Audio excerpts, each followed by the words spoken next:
Welcome to the Call Guys podcast, co-hosted by Kevin, Hopp, and Ronen. This podcast is all about sales development and the art and science of building high-performing outbound sales teams. Tune in weekly to hear live cold calls and also to hear Kevin and Ronen interview some of the top names in sales development. Let's dive right into this week's episode and see what we can learn. This episode is brought to you by Connect and Sell, your live conversation weapon.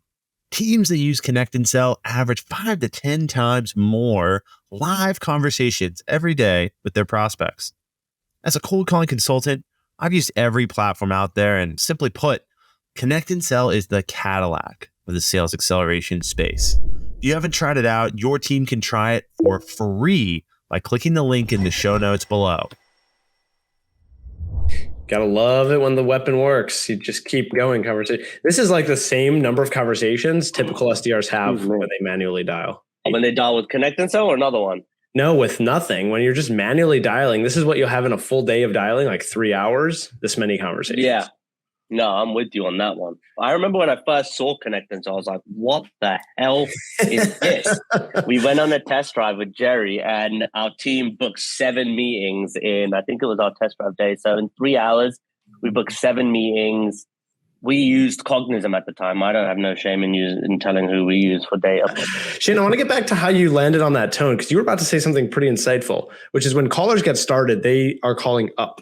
Right? They have this idea of, oh my gosh, my prospect is like this person on the pedestal. A VP so important, and I'm an interruption to them. But what you're doing is you flip the mindset the other way around. I'm Shane. I'm the boss. Do I need to talk to your CEO? Do I need to talk to your boss? Like, you show up with this kind of confidence. So how did you land on that? I just got tired of people telling me to piss off, shut up, go away. One person said, I would be so happy if you died and never called me again. And I was just like, wow, these guys are they don't like this stuff. So I said, you know what? I'm going to go in with some tone and authority. Like, I'm the big cheese and I'm Mr. Head Honcho. And it just gave me the confidence that, like, that man or that woman is no better than you. They are no much more important than you. Yeah. This is a job. You get paid for people to say no to you. There's no other profession in the world where people get paid for you to say no to you. And it's just, life is too short. Like, every single opportunity you have on the phone, you have to capitalize on it, especially if you're getting paid for it. So why let somebody undermine you or treat you any less than what you believe you are? Be the best at what you can be, show up and get the job done. And one of the best things about cold calling for me was I used to get my job done before 12 o'clock with my meetings, 2 to 3 meetings a day, book demos, 150 calls. Like, I was a cannon. And that's why opening a business in the midst of the pandemic, literally July 2020 is when we opened our business. And by year 2, we had cracked $1 million in sales. Like, it's incredible. We're ruthless. And you're a call first strategy. So you're dialing. Always. In year 2, we were strictly phone, but now we're going to be scaling a few other companies beyond what we are doing now. And that is going to need a bit more than just cold calling. But Shane, email is so easy. Why not just shoot out 1 million emails to people? What's wrong with that? Yeah. Cold calling. My hands don't work. That's what I say. That's what I say on the phone. So try that one. When they say send me an email, I said, look, I broke my hands today. I really can't. What do you want me to do? Can you send me an invite? In all seriousness, there's a reason why when we do consulting engagements with clients, what we always implement as the strategy is a call first strategy. It's a really obvious reason for it. One, unlike email, you can go straight to someone's phone if you have the number. It's the fastest way to get results. You get someone on the phone, you're talking to them live. They can get an email, sit on it, think about it. You don't know what's happening. But when it comes the only way, but if that in my opinion, it applies if you have a dialing mechanism. Only if you have a dialing mechanism, because if you're calling with, let's just say, a one click to dial, Zoom dialer, and you plan to send emails with that, you're going to get trashed. Totally. Now, let's qualify that, right? So if you've got a tiny territory or tiny addressable market with maybe under 200 to 300 accounts total, maybe it doesn't make sense to shoot out 300 to 500 dials a day, 600 dials a day on a weapon like ConnectCell. It might not be a good strategy, probably not a good strategy. But for the rest of us, with large markets that we're getting after or a huge patch of a territory, how else are you going to cover ground? In today's day and age, you can't get through the spam filter if you're going to email people. There's huge limitations and they're only getting worse with that. Social media is getting flooded right now with chat GPT content, all sorts of things that are causing people to stray away from it, and it's getting louder and louder. Social is a part of our strategy as well, but not the first step. Nothing beats connecting live. There's something intimate about that too, right? Like you're right there. You're in their ear. You can feel them. They can feel you. You can convey feeling through your tone. In Shane's case, he's trying to convey authority, which is a very pro level. No one starts out doing that unless you're already super confident in yourself. Very few callers start out getting to that level. Hey, this is Kevin with the Call Guys. Sanjay, how are you? Fantastic. Look, I know I caught you out of the blue here. Did I catch you with a minute to have a quick conversation, or are you heads down something else? Yeah, so I'm with a business called The Call Guys. We work directly with B2B tech startups that are trying to do more with less given the current state of the tech space. Okay. All right, I'll let you go. I need a soundboard for our next show. I need a soundboard. I want to do that. Yeah. So, Getting crushed. That was the old fashioned. I get permission-based opener, right? And he says, "Yeah, go ahead, of course." He wasn't paying attention. And then in the middle of my pitch, he goes, "Hey, I'm busy. I can't talk right now." And I'm like, "Dude, I'm only talking because you told me to talk. Let's be very clear. I'm only talking because you told me to talk to you." But whatever. Onward and upward, right? A big piece of this is he's on my list. He's going to be on my list tomorrow. He's going to be on my list the next day. I'll have a conversation with Sanjay. I'll get back in front. One of the reasons why it's coming off as confident, if you talk about the pace of your tone, it's very consistent. People who lack confidence speak very quickly. You're slowing it down half a step there, just enough for it to feel like there's some sort of authority. The second thing, if you think of volume, people who have authority speak with normal volume. They don't have to have a high pitch like they're nervous or concerned. So that's also, if you break down what the tone is, it's slower and the actual volume of it is lower.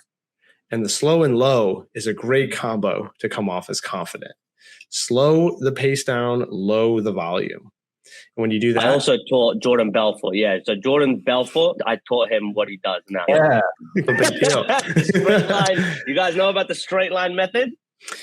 Yeah, we've got our own straight line methods. It's similar to Jordan's approach when it comes to what you're doing on the actual script of what you say. But the idea is just to get them through to that point where you're able to have the conversation that you want to have. Hey, Ashley. Hi, Ashley. You're speaking to Shane. I know I'm an interruption, and from what it seems, I was supposed to be calling your US number, but I think I've come through to the UK number. I wanted to speak to you about, is now a good time to speak, or should I call you tomorrow?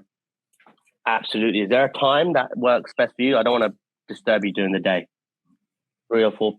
All right, 3 or 4 p.m. UK time. And the topic, just before you go, I was going to speak to you about some of the newer disruptive ABM strategies that we're implementing with some of the larger companies in the space. And I heard that you guys were focusing on a more of a hyper-focused approach, a little bit more targeted. So would that be the right agenda to speak to you about if it was a conversation? All right, then. No, I wouldn't. Again, I'm not looking to work with you right now. What my purpose is, look, I'm the founder and CEO of a company called Project X. I'm on a show right now, so I can't actually say the name of the company. But what I do is I help companies scale from 500K to about $1 million plus in revenue in less than 12 months. And one of those strategies that we use is through ABM, hyper-focused strategies. And we use unique differentiators that separate us from the rest. I don't know if you've heard of transmission or ABM momentum, but I'll pop over a few things in an email. I'm just looking for an introduction. Like I said, I'll connect with you on LinkedIn. And if it looks like it's something that piques your curiosity and raises an eyebrow, I think we should chat. Sound fair? Awesome. Speak to you tomorrow. Bye-bye. Nice. Boom. And that's how you do it, buddy. I wish you guys could hear the other side and hear what. Tell us about it. What happened? Take us through the call. That's what we're here for, Shane. She is. She's in the UK. So yes, I am in the UK. Tomorrow would be better. Okay, what time am I going to call you? Call me around 3 to 4. I want to speak to you about ABM. Is that a topic that you're looking at? Yes, it is. But we're working with an agency. Okay, we're a differentiator. I've name dropped the 2 biggest agencies in Europe. And she said, okay, cool. That sounds good. Let's speak tomorrow. Boom. Dang. Done deal. Love it. And she'll know. Love seeing it. Now, here's a hot tip for all the cold callers listening. When you book it, you want to confirm it. So one of the things that Kevin and I train people to do when we're going through the whole 9 yards is closing the call, because so often people take these calls and then they don't show. So if you want to increase your show rates, there's 2 real simple things you could do. The first thing is you could say, hey, I'm going to send out that invitation if it's a virtual meeting, which usually it is. I'm going to send out that invitation right now. Just when you get that, go ahead and hit accept so I know that it went into your inbox, your calendar. Otherwise, I'm going to assume it went into your spam and I'll follow up with you. By the way, if you need to change anything, 24 hours before, whatever, just let me know. We can always move the time around. But the last thing is, and for many of you, if you're booking a call for somebody else, like an AE, which is very common, I'm going to bring on my account executive. He's really the expert here who's going to take you through the whole call. The reason I'm telling you that is so that you don't get surprised when someone else shows up to the call. But again, if anything needs to change, feel free to let us know. Otherwise, accept the invite when you see it so we know that you got it. And we're looking forward to connecting with you tomorrow. You want to go ahead and do that extra layer of confirmation. And then what do you do within day of, morning of, day before? I always send in the calendar invitation. If you use G Suite, you just hit the email button right there. Hey, really looking forward to our chat tomorrow. Just a quick reminder. If you use something like Calendly, they have a feature where you can just have it automatically remind people 24 hours before. That extra nudge, that extra bump also increases rates. So you take all of these little elements, you put them together, you can see your show rates go up. I've heard people who have like really bad no-show rates. Sometimes 30, 40% of people don't show up. Implementing a few of these little strategies can sometimes 2x your show rate. But you can cut that in half, the no-show rate, and get it up. Usually best in class standard is anything above 80% show, 20% no-show is like baseline. Anything above that's usually already entering good territory. So basically 1 in 5 tend to no-show as like baseline good. And then everything past that is excellent. Have you guys been exposed to the manufactured no-shows by Connect and Sell yet? Manufactured no-shows? So is that just a British word for something English? That is the words of the head honcho of the organizations. Manufactured no-shows are part of a strategy that one of the top performers, the top performer of the entire organization uses, Cheryl Turner. She is an absolute beast on the phone. And what she does is she will speak to the prospects, and sometimes they don't have their calendar, or she's cooking in the kitchen, for example. So what they do is, or what they insist upon is cooking and booking meetings. Cooking and booking. I'm gonna schedule the invite into your calendar right now. If it looks good, accept it. If it's not, no big deal. We can reschedule it. And what they end up doing is when they call back and say, "Hey, look, we had that meeting scheduled. You were filling up your gas tank, for example. Oh yeah, I remember. Look, I'm sorry I missed it. How about we speak tomorrow?" Bang. Those kind of meetings are always more profitable in terms of attribution than the people who show up on the first day. Being able to follow up with those low-hanging fruit opportunities, one of the easiest ways to guarantee meetings, get some pipeline. So often I see SDR teams like missing the low-hanging fruit. This should be like a recurring thing that you do every few weeks. You go back into no-shows, reschedule. How do we get them? As well as previous folks you spoke with. Nothing is better than somebody who already knows your name, somewhat familiar with you. If you can get that person back on the line, that was one of the ways that with a previous employer, I was able to generate tens of millions of dollars of pipeline over the course of years, is just going back into some of the old stuff, whether it was a few weeks later or a few months later.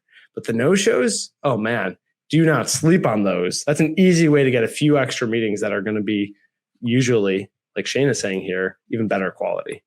All right. We have come to the end of today's show. Before we wrap up, let's give one more shout out to our sponsor today, Connect and Sell, your live conversation weapon. Allow us to have a lot of good conversations today. We're going to have even more in 2 weeks' time. Follow our page to get notified when we go live. Check out the podcast. And thank you so much. Shane, for coming on today. How can people Shane, connect with thank you.